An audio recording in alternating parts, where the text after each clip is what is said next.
often speak against calling ourselves people of color, because that includes one-eyed, one-horn, flying purple people eaters, and they don't have a damn thing to do with us as black people.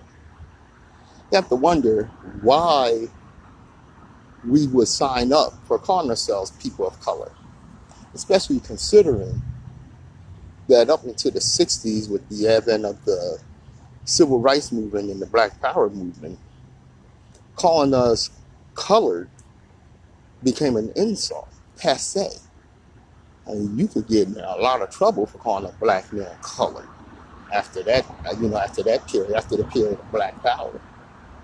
And now here we are in the 21st century, running around calling ourselves people of color. That's because that's what the powers that be want to include us in. Now, when they speak about people of color, they're really actually not talking about us.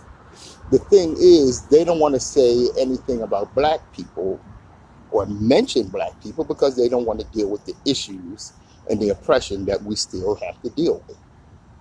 So, people of color. Like I said, that term has nothing to do with us, but we feed into it. We feed into it, and here's the thing: we don't want to be called black. Society doesn't want to mention black. Reason for that, the reason that we feed into that, people of color not wanting to be called black, because black has become, or always has been, equated with slave. Now it's been equated with slave and defined by the dominant white society. We have to stop allowing others to define us. Okay, so now we're everything but people of color. Let me tell you something. When we're fighting against white supremacy, we are not fighting for Moorish, Hebrew, indigenous, native empowerment. We're fighting for black power.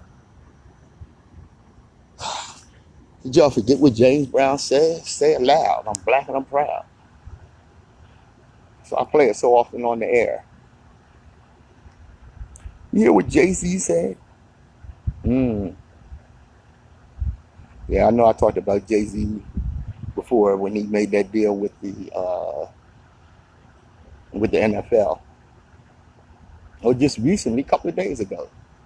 Jay-Z said that the reason that black people suffer police brutality is because we're angry, because we come from one-parent homes. That's feeding into the white supremacist ideal that our problems, that we are the makers of our own demise, that our problems come from our own pathology. That is a white supremacist line. Let me tell you something about Jay-Z. My man said he pointed something out to me. Jay-Z is a capitalist. Okay? Capitalism is a very exploitive system. Jay-Z has shown that he is willing to exploit his own people for gain. This is what capitalists do. Now, this ideal that we suffer police brutality because we're angry. So, from that standpoint, Tamir Rice, a 12-year-old child playing with a toy gun, who police rolled up on and jumped out of the car and murdered in seconds, was angry. He was murdered because he was angry. Eric Garner, who was choked to death by a policeman for allegedly selling Lucy cigarettes, was murdered because he was angry, from a one-parent home. Sandra Bland, on her way to living her best life,